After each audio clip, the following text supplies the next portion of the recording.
Functional programming जो होती है कि बहुत अच्छी होती है, एक्चुअली इट्स वेरी गुड। तो फंक्शनल प्रोग्रामिंग करनी चाहिए। Okay, thanks, bye. Extreme lightning strikes. Questions? Questions? हाँ, जस्ट किडिंग। तो कॉमिक सेंस का कोई सीरियस नहीं होता। तो अच्छा, फंक्शनल प्रोग्रामिंग का जो मेन बिल्डिंग ब्लॉक होता है वो प्योर फंक्शंस होता है। प्योर फंक्शंस जो होते हैं वो मैथमेटिकल फंक्शंस जो होते हैं एग्जैक्टली उनके एनालॉग होते हैं बेसिकली। अगर एक मैथमेटिकल फंक्शन होता है for example F of x, तो the output of f of x only depends on the input that is x, right?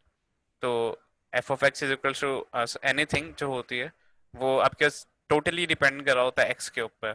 तो अगर आप एक एक्स की वैल्यू समझें, अगर एफ ऑफ 5 कॉल करते हैं, सही है, आप उसको 10 टाइम्स कॉल कराएं, 50 टाइम्स कॉल कराएं और किसी भी टाइम पे कॉल कराएं, the output you will get will be same, सही है, रिगार्डलेस कि कितनी बार या कब या कहाँ वो फंक्शन कॉल होता है, ठीक है। तो return value for some input X is always Y regardless of how many times when and where the function is called, ठीक है। तो उसके पैरामीटर्स के ऊपर जो है ना वो आउटपुट डिपेंड करता है फंक्शन का। एक और इसमें प्योर फंक्शन में एक और चीज़ ये होती है कि there are no side effects, सही है, कोई एक्सटर्नल स्टेट जो होती है वो मेंटेन नहीं हो रही होती। फॉर एग्जांपल अगर आपके पास कोई प्योर फंक्शन है, तो उसकी स्कोप से बाहर कोई ग्लोबल वेरिएबल या कोई क्लास का वेरिएबल ऐसी चीज़ नहीं होगी जो कि वो फंक्शन जो है मॉडिफाई कर रहा होगा, सही है। अगर वो फंक्शन मॉडिफाई कर रहा है ऐसी कोई चीज़, तो इट्स नॉट प्योर। ये वो अगर आप किसी बाहर वाली फंक्शन की स्कोप से किसी बाहर वाले वेरिएबल को या किसी स्टेट को चेंज करते हैं तो basically you are introducing side effects. और side effects basically functional programming में जो है ना वो अच्छे नहीं समझा जाता है। बिकॉज होता ये कि अगर किसी भी फंक्शन के अंदर साइड इफेक्ट्स आ जाते हैं तो बेसिकली उसको ट्रैक करना मुश्किल हो जाता है। बिकॉज फॉर एग्जांपल एक फंक्शन सपोज करें जिसमें आप किसी आउटसाइड स्टेट की बेसिस पे आंसर लेके आते हैं, सही है, वो पैरामीटर का पार्ट नहीं है। तो तो रिस्पॉन्स के अंदर अब हो सकता है अगर आप बाहर वाली स्टेट चेंज हो तो उसका रिस्पॉन्स अलग है। आप बेसिक सेम पैरामीटर के साथ फंक्शन को कॉल करें।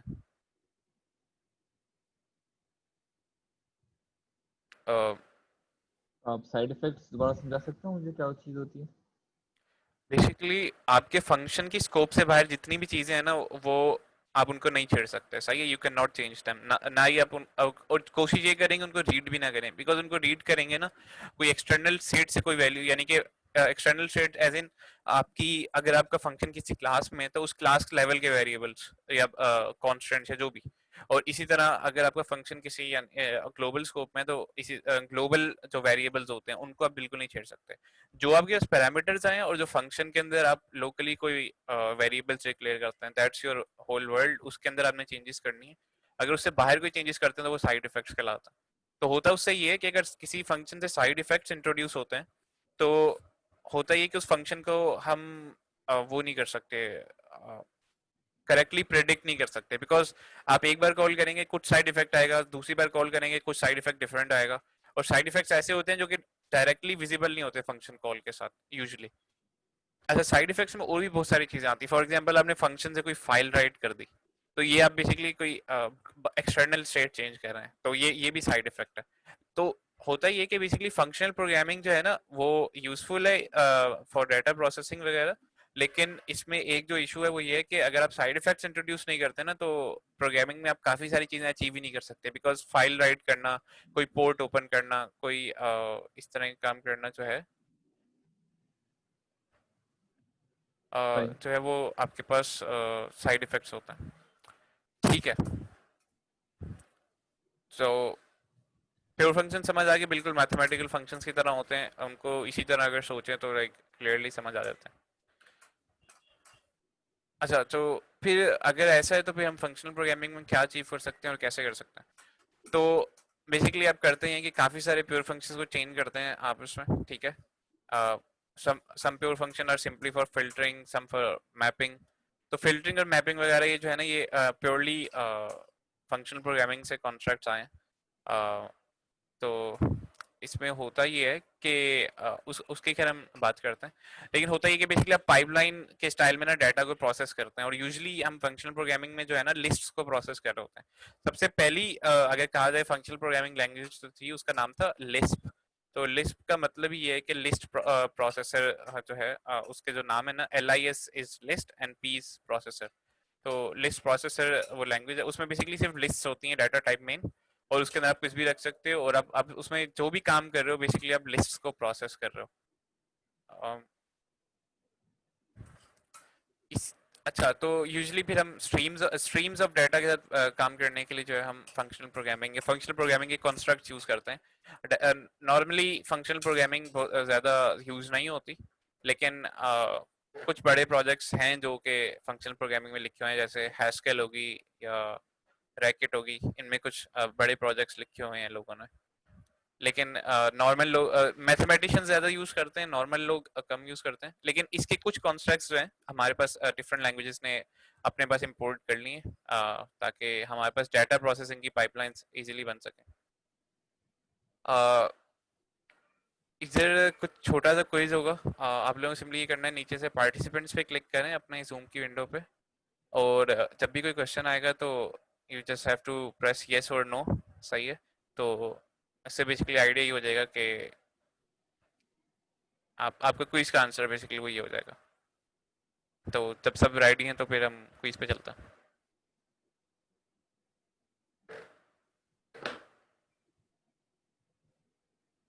ऑलराइट, तो first question, is this a pure function?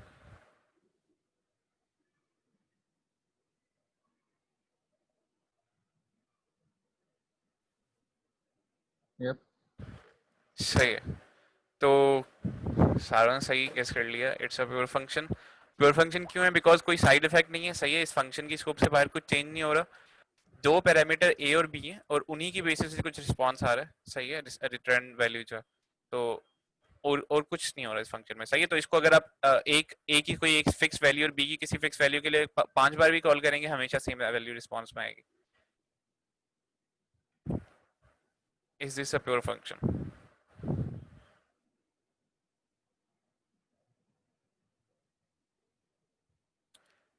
सही है, बहुत क्लियरली नजर आ रहा है कि एक्चुअली बाहर वाली चीज कॉन्स्ट नहीं होनी चाहिए। ये छोटा सा एरर है, लेकिन क्लियरली नजर आ रहा है कि बाहर वाला एक वेरिएबल है जिसको हम अपडेट कर रहे हैं इस फंक्शन के अंदर। सही है, तो एक साइड इफेक्ट इंट्रोड्यूस हमने कराया हुआ है, और ऐसा फंक्शन जो है बेसिकली हर बार ये कुछ अलग काम कर रहा होगा। एज इन अलग काम इस सेंस में कि आप कभी भी प्रेडिक्ट नहीं कर सकते कि मैंने ऐड टू सम कॉल कराया विद सम वैल्यू ए, तो मेरी सम की वैल्यू उसके बाद क्या होगी। आपको ये चीज अपने ध्यान में रखनी पड़ेगी कि ओरिजिनल सम की वैल्यू क्या थी, मैंने फंक्शन इस पैरामीटर के साथ कॉल कराया तो अब मेरे पास ये वैल्यू हो जाएगी। तो आपको ओरिजिनल वैल्यू अपने पास रखनी पड़ेगी, आपको फंक्शन की स्कोप से बाहर भी सोचना पड़ रहा है। सही है, तो ये जब आपको करना पड़ता है बेसिकली, ये जो इशू इसकी वजह से जो है ना फंक्शनल प्रोग्रामिंग जो है वो थोड़ी सी सक्सेसफुल है, कि आपको इतना ज्यादा सोचना नहीं पड़ता, फंक्शन की स्कोप तक आप लिमिट रहते हो। ठीक है, is this a pure function?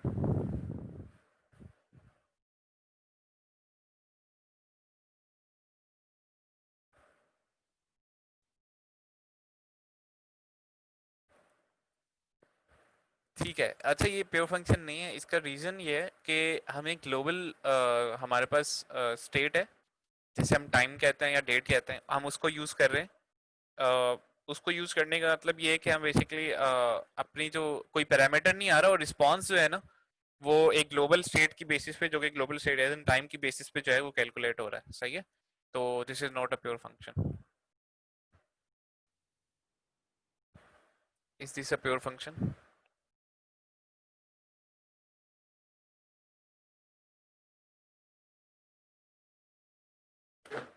एक रैंडम वैल्यू जनरेट हो रही है 0 से 10 के दरम्यान, और रैंडम की बात आ जाती है तो वहां पे आप आंखें बंद करके बोल सकते हो कि it's not pure, because predictable नहीं है। सही है, और रिस्पॉन्स जो रिटर्न वैल्यू है वो किसी भी आप प्रिडिक्ट नहीं कर सकते, और वो किसी पैरामीटर पे डिपेंड नहीं कर रही। सही है, अगर कोई पैरामीटर होता भी और वो भी अगर हम इस रैंडम के साथ यूज कर रहे होते तब भी ये फंक्शन इम्प्योर हो जाता, बिकॉज ये मैथ डॉट रैंडम से जो वैल्यू इधर आ रही है वो इम्प्योर आ रही है। ठीक है, वो मैथ डॉट रैंडम जो वो इम्प्योर फंक्शन है, तो हमारा पूरा जो लकी नंबर का फंक्शन हो गया ये इम्प्योर हो गया।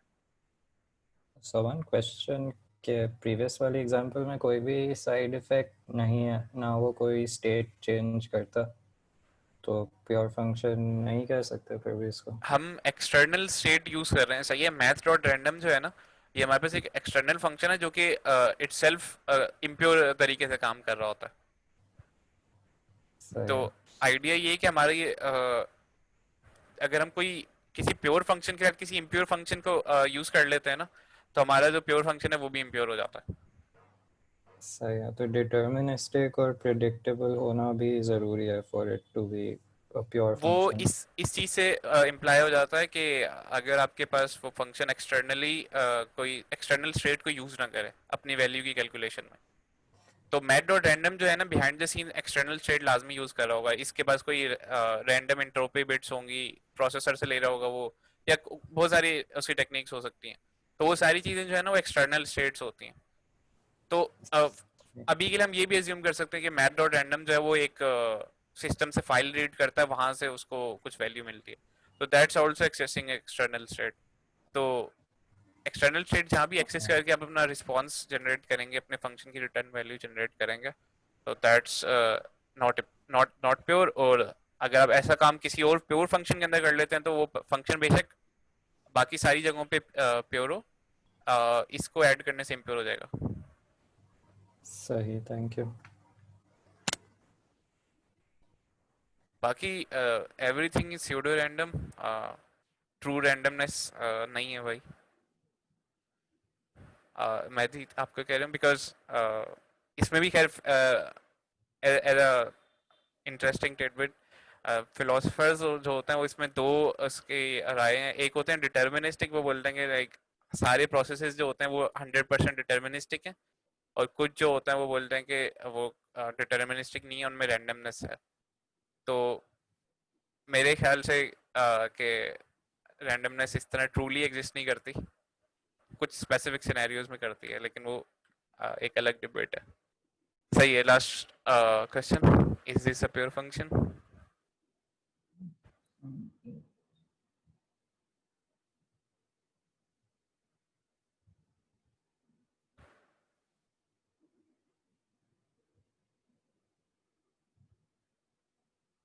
अच्छा, तो इसमें इशू ये है कि काफी सारे लोगों ने इसको प्योर फंक्शन यस कहा है।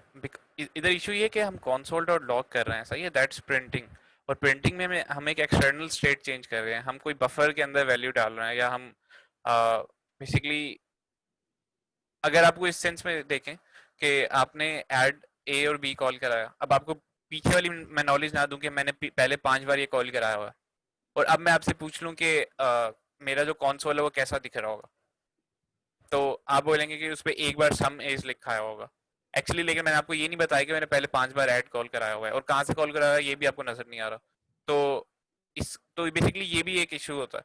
तो आपको एक्सटर्नल स्टेट चेंज करने में ना काफी सारी चीजें हैं, जैसे मैंने पहले बताया था, प्रिंटिंग करना, फाइल राइट रीड राइट करना, या फाइल वाले कोई भी वेरिएबल चेंज कर देना, ये सारी एक्सटर्नल स्टेट को चेंज करने वाली बात है। तो actually it's not a pure function.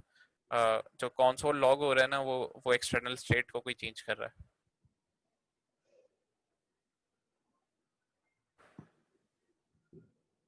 सही, मतलब ऑलराइट। तो सिर्फ इसका हम्म। चेंज सिर्फ ये होना चाहिए कि जो रिटर्न में वैल्यू आ रही है बस दैट्स इट, कोई और चीज चेंज नहीं होनी चाहिए उसके अलावा। या बाहर की चीजों को नहीं छेड़ सकते। तो इसके ऊपर भी एक बहुत बड़ी डिबेट है कि लोग जब फंक्शन प्रोग्रामिंग में इन होने लगते हैं, प्योरली फंक्शनल प्रोग्रामिंग में, तो वो इस चीज से अटेंशन में आ जाता है कि अगर आप साइड इफेक्ट, बिकॉज जितनी भी हम प्रोग्रामिंग कर रहे होते हैं ना, मेजोरिटी ऑफ द टाइम्स जो भी हम काम अचीव करते हैं ना, कुछ भी वो साइड इफेक्ट के थ्रू करते हैं, सही है। बिकॉज साइड इफेक्ट्स में ही फाइल राइट रीड करना, किसी पोर्ट इंटरनेट की यानी कि इंटरनेट पोर्ट से डाटा रीड राइट करना, उधर फेंकना डाटा, किसी और कंप्यूटर से कम्युनिकेट करना, इस सब के लिए आपको साइड इफेक्ट इंट्रोड्यूस करने पड़ते हैं, राइट। तो अगर साइड इफेक्ट इंट्रोड्यूस नहीं करेंगे तो you can not achieve anything.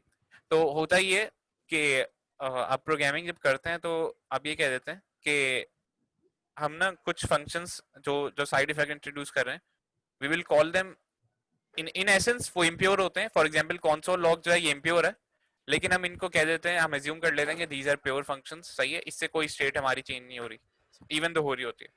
तो इनको ऐसी हम अलाउ स्टेट कर लेते हैं। ऐसी स्टेट मॉडिफाई नहीं होनी जिससे आपकी एप्लीकेशन या आपका बिहेवियर अफेक्ट होगा। एग्जैक्टली यस, ये कह सकते हैं। तो फिर हम इसको ना इस तरह हम यानी कि अलाउ कर देते हैं अपने पास, सही है। और बाकी जो यानी कि जो ऐसी लैंग्वेज हैं जो बाय डिफॉल्ट यानी कि फंक्शन नहीं है, फॉर एग्जांपल जावा होगी, वो यानी कि टिपिकली ऊप को ज़्यादा वो फेवर करती है, लेकिन उसके अंदर एक छोटा सा पार्ट है फंक्शन प्रोग्रामिंग का, तो उसके अंदर ये चीज़ें इतनी ज़्यादा वो ज़रूरत यानी कि इन चीज़ों की इतनी टेंशन नहीं होती। लेकिन अगर आप हैश के लिए किसी ऐसी लैंग्वेज में काम कर रहे हैं, एफ शार्प में या किसी में, तो उसमें जो है हमें ये चीज़ यानी कि वो अलाउ कर रही होती है लैंग्वेज हमें, सिर्फ इसलिए क्योंकि इसके बगैर हम कुछ अचीव नहीं कर सकते। ऑलराइट, कोई और क्वेश्चंस हैं? Chat में question है Shosab का. Every time console would be printed same as last calls. हाँ, तो बेसिकली मैं ये समझ रहा हूँ कि शौजब ये कह रहे हैं कि इट्स प्रिडिक्टेबल कि हर बार जो है वो एक ही चीज प्रिंट हो रही होगी। तो इस तो अच्छा, प्रिडिक्टेबल जो है ना वो एक वो नहीं है, स्केल नहीं है जिसके ऊपर आप मेजर करें कि आपका फंक्शन प्योर है कि नहीं है। ये मैंने सिर्फ इसलिए कह दिया कि ये भी हमारा एक फायदा होता है, अगर हम प्योर फंक्शन लिखते हैं तो वो प्रिडिक्टेबल होता है। प्रिडिक्टेबिलिटी, अगर कोई फंक्शन प्रिडिक्टेबल है इसका मतलब ये नहीं है कि वो प्योर है, सही है। तो कहने का मतलब ये है कि वो प्रिंट तो कर रहे हैं लेकिन एक्सटर्नल स्टेट को चेंज कर रहे हैं, और हम बाय डेफिनेशन हम एक्सटर्नल स्टेट को चेंज नहीं कर सकते। साइड इफेक्ट है ये, और साइड इफेक्ट जो चीज इंट्रोड्यूस करती है वो प्योर फंक्शन नहीं होती।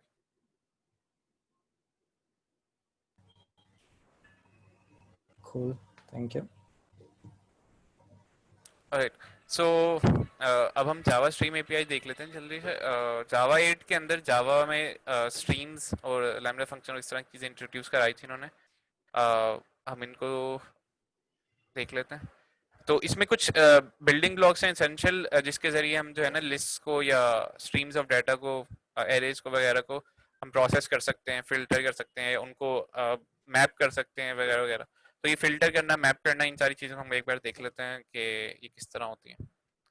तो मेरी आईडी विजिबल आप लोगों के पास? यस। राइट, तो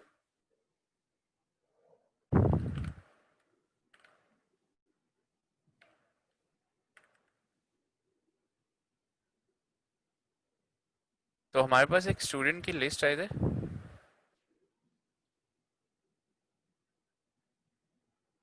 सही है, यहाँ पे 100 स्टूडेंट्स हैं और उनमें क्या है कि उनका आईडी है, फर्स्ट नेम है, लास्ट नेम है, जेंडर है और एज है, ठीक है। तो अब हमें कुछ इस लिस्ट को प्रोसेस करना है, सही है। सबसे पहले मेरा पहले मैं ये करना चाह रहा हूँ कि I only want to get the male students, ठीक है। तो उसके लिए सिंपल मुझे ये करना पड़ेगा कि मैं जो लिस्ट है उस पर मैं डॉट करके स्ट्रीम कॉल कराऊंगा, सही है। तो ये ना मुझे जो लिस्ट को है वो इनकैप्सुलेट कर देगा एक स्ट्रीम ऑब्जेक्ट में, और स्ट्रीम ऑब्जेक्ट जो है ना वो फिर आपको अलाउ करता है कि आप जो है स्ट्रीम स्पेसिफिक उसके फंक्शन यूज कर सकते हैं। तो इसमें काफी सारे फंक्शंस होते हैं, आपको नजर आ रहे होंगे, मैप है, फिल्टर है, फॉर ईच है, एनी मैच, ऑल मैच, ये काफी सारे फंक्शंस हैं, सही है। तो हम इनको जल्दी से देख लेते हैं ये क्या करते हैं। लेकिन हमारा प्रॉब्लम बेसिकली ये है कि हमें सारे मेल स्टूडेंट्स निकालना है, तो हमें फिल्टर करना है बेसिकली। तो फिल्टर लिखेंगे। अब फिल्टर जो है एक प्रेडिकेट देता है। प्रेडिकेट का मतलब कि एक फंक्शन हमें इधर इसको बताना है ऐसा कि जो एक सिंगल स्टूडेंट की ऑब्जेक्ट लेगा, सही है, और उसको देख के मैं ट्रू या फॉल्स रिटर्न करेगा कि either that student is a male और फीमेल।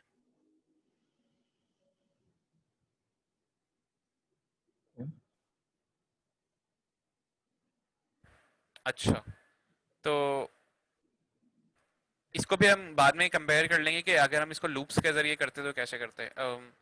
टॉक मैंने थोड़ी सी बड़ी कर दी बिकॉज एक ही है, हमने दो का सोचा था। अच्छा, तो बेसिकली अब इस जगह पे हम एक चीज यूज करते हैं जिसे हम लैम्डा फंक्शंस कहते हैं, सही है। तो टिपिकली अगर मैं कोई इधर जो मैं फंक्शन एक लिखने लगा हूँ,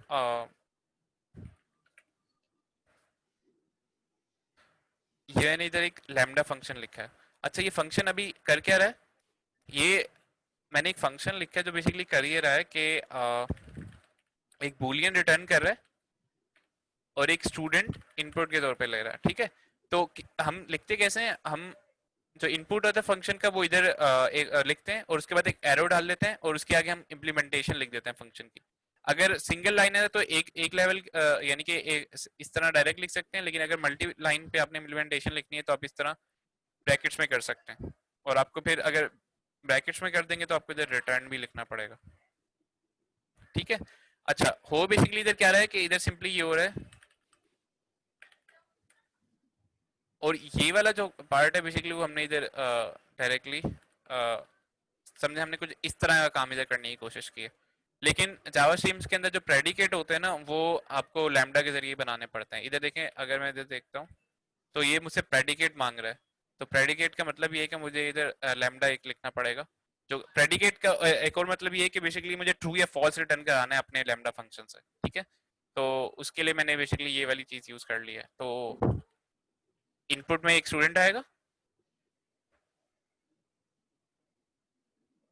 ये लिख सकते थे student scope resolution is male, लेकिन स्टूडेंट के अंदर ऐसा कोई अभी हमारे पास फंक्शन नहीं बना, लेकिन नहीं, आगे ये देख you लेंगे। can give this class reference.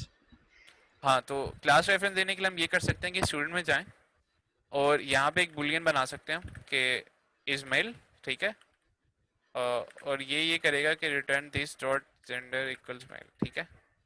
हाँ, ये भी तरीका है, और साथ में जो आपने क्लास में अपना खुद का मेथड लिखा है मेन क्लास में, अच्छा, वो भी आप पास कर सकते हो। वो भी कर सकते हैं उसके लिए। तो ये जो हमने लिखा है इसके लिए हम सिंपली ये कर सकते हैं, This स्टैटिक स्टैटिक करना होगा उसको शायद, दिस नहीं, मेन डॉट मेन करके करना होगा। एक्चुअली ये वाला इशू पता है क्यों, इधर मुझे मेन की एक ऑब्जेक्ट बनानी पड़ेगी इसको फॉर मेन से माय रिप्लेस कर दो। इसको। yeah, main is main. अब नहीं, अगर स्टैटिक फंक्शन होगा तो चल जाएगा। ठीक है, तो मेन कर दो, और ऊपर स्टैटिक कर दो, लाइन नंबर 10। ये हो गया ना। या तो थोड़ा सा पीछे चल रहा। सही, बेसिकली हमने इधर फंक्शनल एक प्योर फंक्शन बना दिया है लाइन नंबर 10 पे, ऐसा किया हमने। एग्जैक्टली ये जो एक फंक्शन है, ये प्योर फंक्शन है जो इसका स्टूडेंट की ऑब्जेक्ट आती है। कोई एक्सटर्नल स्टेट चेक नहीं हो रही, कोई एक्सटर्नल स्टेट मॉडिफाई नहीं हो रही।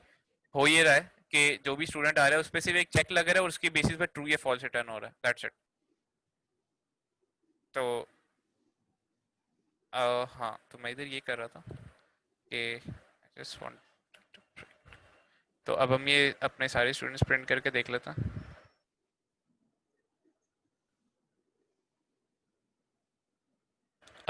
मेहदी, प्रेडिक्ट वाला तरीका क्या मतलब? तो वो पेरिकेट वाला आपने स्टूडेंट के बाद आपने वो नहीं दे रहे थे, लैम्डा फंक्शन जो बना रहे थे। अच्छा, लैम्डा फंक्शन जो है ना बेसिकली उसका एक बहुत ही स्पेसिफिक किस्म का सिंटैक्स है। तो इस तरह भी कर सकते हैं, लैम्डा से भी कर सकते हैं, लेकिन अगर किसी को नहीं आते तो वो उनको बहुत अजीब सा लगा, स्पेशली जब मैं सीख रहा था। तो मुझे लैम्डा का बिल्कुल जब आइडिया नहीं था तो वो बहुत ही ज्यादा मुझे वो टॉन्टिंग लगते थे कि मुझे समझ ही नहीं आता था क्या चल रहा है इधर। अभी लेकिन ये जो तरीका हाँ, है, इसे कहते हैं मेथड रेफरेंस पास करना। हाँ, ये ज़्यादा रीडेबल होता है because you can write a function जिसमें प्रेडिकेट लिखा हुआ है, उसका एक मतलब है कि इफ इट्स मेल और नॉट, सो अपनी डोमेन लॉजिक इस फंक्शन में एनकैप्सुलेट कर सकते हैं। हाँ, बेसिकली ये देख पढ़ते साथ में समझ आ रहा है कि बेसिकली हम ये चेक कर रहे हैं, हम फिल्टर कर रहे हैं कि अगर कोई चीज़ मेल है तो उसको हम फिल्टर कर रहे हैं। लेकिन अगर हमने इस तरह करके कुछ लिखा होता तो इक्वल चीज़ है, लेकिन इसको पूरे कोड को रीड करके मुझे आइडिया होगा अच्छा हम चेक क्या करना चाह रहे हैं। तो दोनों तरीके हैं। लैम्डा का जो है ना स्पेसिफिक सिंटैक्स है, अगर कोई सीखना चाहता है तो डेफिनेटली सीख सकता है, लेकिन अभी हम इसके साथ चल रहे हैं बिकॉज इट्स इजियर। अच्छा, उसके बाद हम ये वाला काम कर लिया। अब अगर हमें फीमेल स्टूडेंट्स को अगर वो करना है, फिल्टर करना है, तो सिंपली इसकी अगर मैं कॉपी एक बना लूं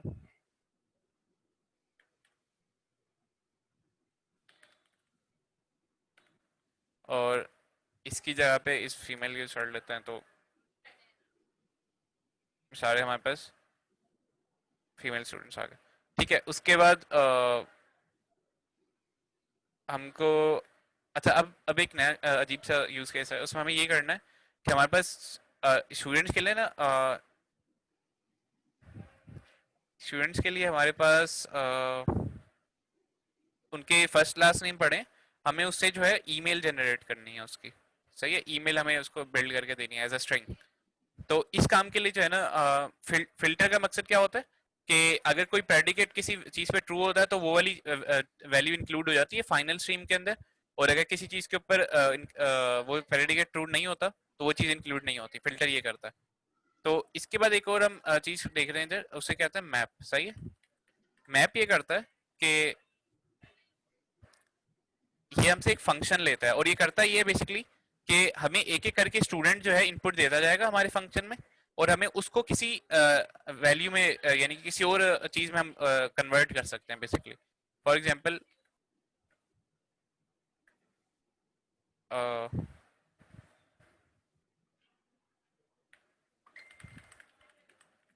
तो मैंने एक फंक्शन बना दिया टू ईमेल का, वो स्टूडेंट की ऑब्जेक्ट ले रहा है, ठीक है।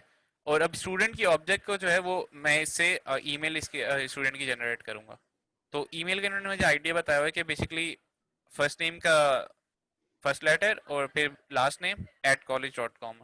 तो I can simply do something like this के स्टूडेंट डॉट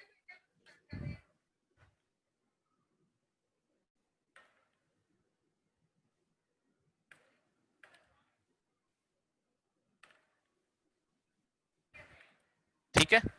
और इधर मैप जो है ना, मैप के अंदर बेसिकली मैं ये कर सकता हूँ,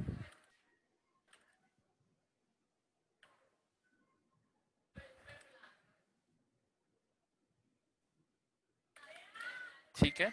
और ये जो है मेरे पास सारे स्टूडेंट्स के मेरे पास ईमेल्स मैंने एक तरह से जनरेट कर ली, ठीक है। अगर हम अ, चेंज कर दें, लाइक फिल्टर भी लगाएं और मैप भी लगाएं, अच्छा तो तो अब हम एक काम भी कर सकते हैं कि फॉर एग्जांपल मुझे सिर्फ मेल स्टूडेंट्स की ईमेल्स चाहिए, तो मैं सिंपली ये जो एक फिल्टर है अपना, इधर चेनिंग भी इसमें हो जाती है। एक इम्पॉर्टेंट चीज़ है, हमने पहले फिल्टर किया एक बेसिस के ऊपर कि वो मेल है, और उसके बाद फिर हमने उसकी ईमेल जनरेट कर ली, और उसके बाद हम प्रिंट करा।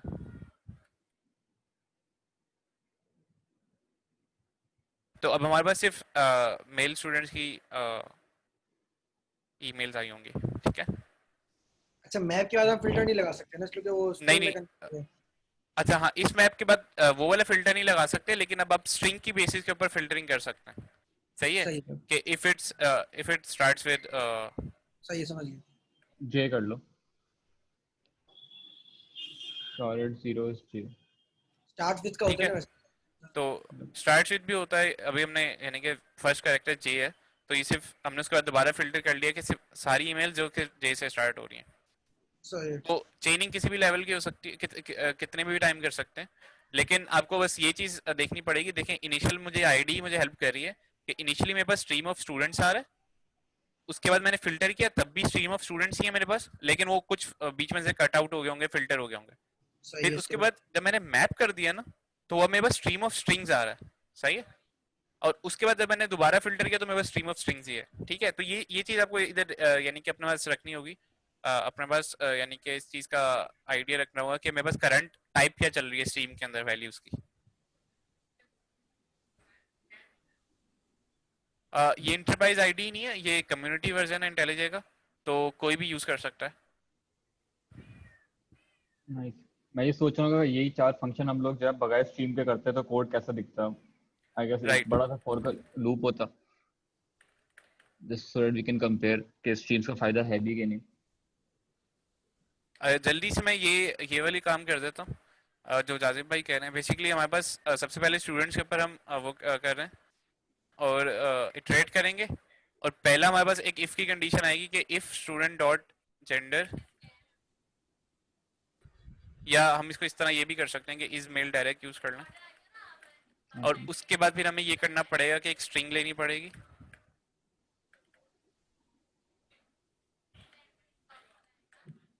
ठीक है। और उस ईमेल के ऊपर हमें दोबारा ये चेक करना पड़ेगा कि if email dot character at 0 equals J, और उसके अंदर जाके हमें ये करना पड़ेगा, ठीक है। तो दोनों कोड इक्विवेलेंट है, लेकिन एक बहुत ज्यादा रीडेबल है, एक में इसको नेस्टिंग और इफ कंडीशनल और सारी चीजें बहुत ज्यादा विजिबल हैं। तो ओरिजिनल जो हमारी लॉजिक है उससे हम हट रहे हैं, और हमारा फोकस जो है वो कोड के कंस्ट्रक्ट्स पे ज्यादा जा रहा है। एक और चीज ये भी है इसके अंदर कि अगर मैं लाइन नंबर 30 से 35 पढूं तो मुझे पता है कि कोई साइड इफेक्ट नहीं, कोई चीज इससे आउटसाइड या चेंज नहीं हो रही। हाउएवर जब मैं फॉर के लूप के अंदर जाता हूँ तो देयर अ हाई चांस कि मैं बार बार आगे पीछे देख रहा हूँ कि कोई ग्लोबल वेरिएबल या कोई out of scope variable change ना हो रहा हो। Yep. तो ये बेसिकली इस तो तरह साइड इफेक्ट इंट्रोड्यूस करना बहुत इजी है। इसके अंदर आप easily side yep. Side effect introduce नहीं कर सकते, वो उसी वक्त एरर आ जाता है। इधर आप प्योर फंक्शन के अंदर साइड इफेक्ट इंट्रोड्यूस नहीं कर सकते। Also it's a good practice कि आप साइड इफेक्ट इंट्रोड्यूस ना करें, म्यूटेबल रखें, इम्यूटेबल रखें अपने सारे ऑब्जेक्ट्स। ये फंक्शन प्रोग्रामिंग में एक बहुत कोर आइडिया होता है इम्यूटेबिलिटी का, कि कोई भी ऑब्जेक्ट जो होती है ना, उसको हम चेंज नहीं करते डायरेक्टली, बल्कि हम उसकी कॉपी ऐसी बनाते हैं चेंज करके, सही है, हम उसको मैप करते हैं, सही है। फॉर एग्जांपल मेरे पास x इज इक्वल टू 5 है, तो मैं इसको ये इस तरह नहीं कर सकता x is equal to 6, right. मुझे इसको करना ये पड़ेगा कि एक एक फंक्शन होगा, प्योर फंक्शन इंक्रीमेंट, सही है, और इससे मेरे पास एक वैल्यू आ जाएगी, ठीक है। तो ये जो है ना, इस तरह मुझे काम करना पड़ेगा। और इंक्रीमेंट के अंदर बेसिकली मैं सिंपली ये कर रहूंगा कि मेरे पास फंक्शन होगा और वो सिंपली इस तरह कर रहा होगा कि रिटर्न, इस तरह करके कुछ रिटर्न कर रहा होगा, ठीक है। तो मैं डायरेक्टली x के अंदर चेंजेस नहीं कर सकता, मुझे एक प्योर फंक्शन कॉल कराना पड़ेगा जो x को किसी और वैल्यू के अंदर मैप कर देगा, ठीक है। Does अच्छा, it have शकीब some पूछ रहे depth? हैं, हाँ, परफॉर्मेंस गेन आता है। अच्छा, अगर हम सोचा जाए तो टिपिकल सिनेरियोज के अंदर आपके पास ये होता है कि आपके पास फंक्शन प्रोग्रामिंग में, क्योंकि हमारे पास बार बार ऑब्जेक्ट्स रिक्रिएट हो रही होती है, पूरी पूरी लिस्ट रिक्रिएट हो रही होती है बाय डेफिनेशन, तो परफॉर्मेंस कम होनी चाहिए। लेकिन होता ये है कि हम हमारा आइडिया तो यही है कि ऐसा हो रहा होता है, लेकिन बिहाइंड द सीन जो हमारे पास इंटरप्रेटर्स या कंपाइलर्स है ना, वो एक्चुअली इस सारी चीजों को ऑप्टिमाइज कर रहे होते हैं, और ये सारे काम जो है ना वो इसी स्टाइल में हो रहे होते हैं, सही है। तो परफॉर्मेंस इसके इक्विवेलेंट होती है। लेकिन जावा के अंदर स्ट्रीम की एपीआई के अंदर एक बहुत फायदे की चीज ये है कि जहां पे स्ट्रीम लिखा है ना, आप वहां पे डायरेक्ट पैरेलल स्ट्रीम लिख दें, सही है। अब ये पूरा कोड जो है ना वो पैरेललाइज हो गया, सही है, पैरेलल ऑर्डर में चलेगा, सही है। और जावा जो है ना, अपनी इंटरनल जो उसका थ्रेड का पूल होता है वो यूज करेगा इसको पैरेलल करने के लिए, पैरेलल चलाने के लिए।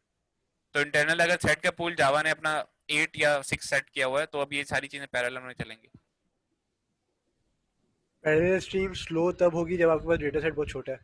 ये डेटा सेट बहुत छोटा होगा तो वो जो कॉन्टेक्स्ट स्विचिंग और थ्रेडिंग का जो ओवरहेड है वो it will be greater than the gain. Nice.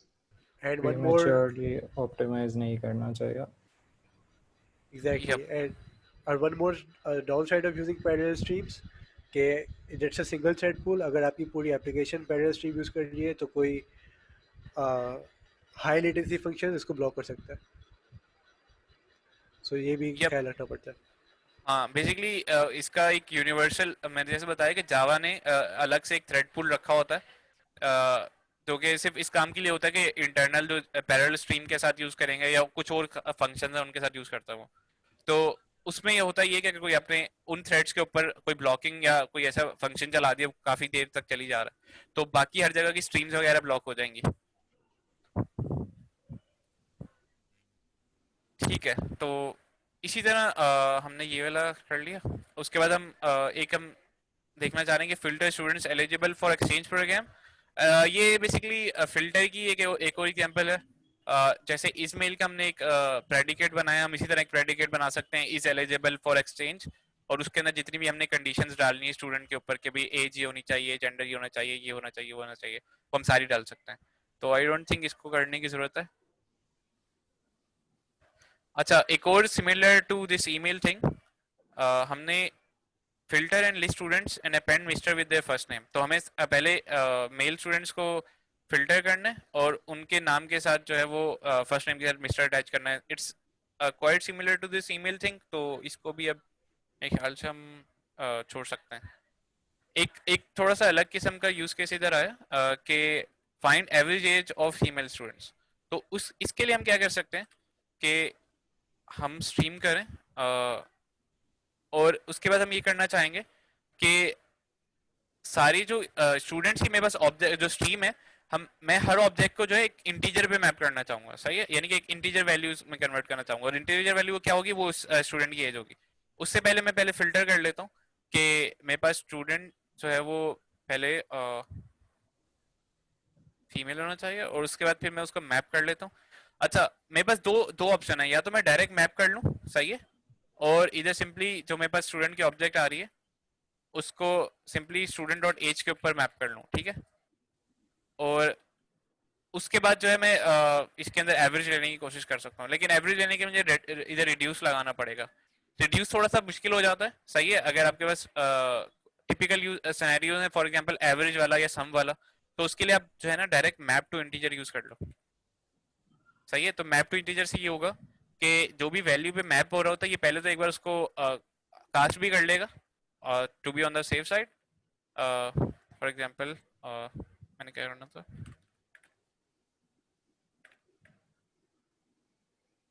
और उसके बाद जो है ना मुझे ये एवरेज और सम के जो है ना ये फंक्शंस वगैरह अवेलेबल हो जाएंगे। तो मैं इधर डायरेक्ट इसको इस तरह एवरेज यूज कर सकता हूँ, और मेरे पास जो है ना ये अब एक वैल्यू आ जाएगी जो कि डबल ऑप्शनल डबल है, ठीक है। तो मैं इस वैल्यू को जो है डायरेक्ट प्रिंट कर सकता हूँ।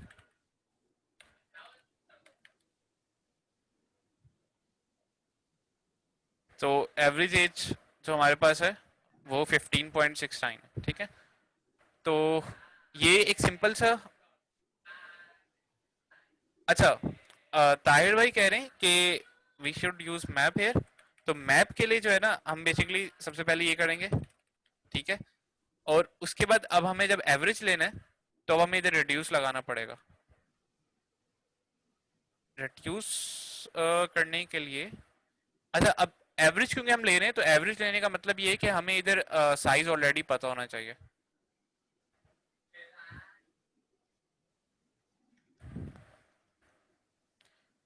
एक काम ही कर सकते हैं,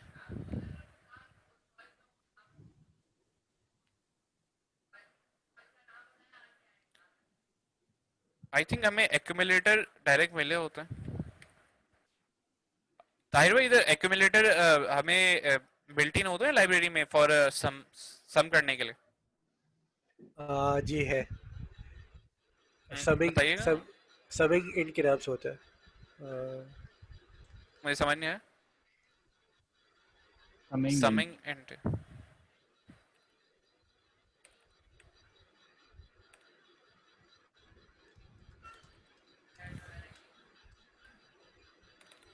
खैर मुझे अभी नहीं मिल रहा, लेकिन बेसिकली हमें आगे इधर जो है ना रेड्यूस लगाना पड़ेगा, और इसको जो है एक हम तीन चीजें दे सकते हैं।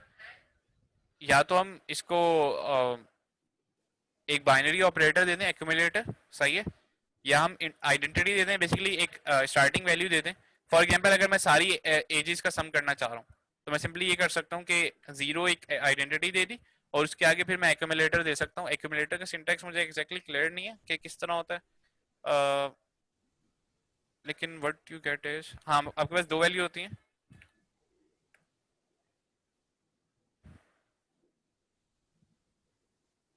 कुछ इस तरह।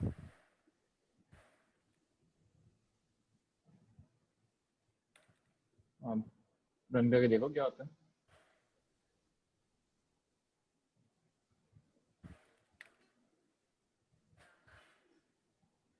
सही है, तो सारी वैल्यूज का हमने सम निकाल लिया था, ठीक है। तो बेसिकली वो इधर मुझसे ये मांग रहा था कि मुझसे इधर एक बाइनरी ऑपरेटर मांग रहा है। बाइनरी ऑपरेटर का मतलब कि इसके पास दो पैरामीटर्स आएंगे और उनके ऊपर मुझे कुछ ऑपरेशन करके रिटर्न करनी होगी वैल्यू। तो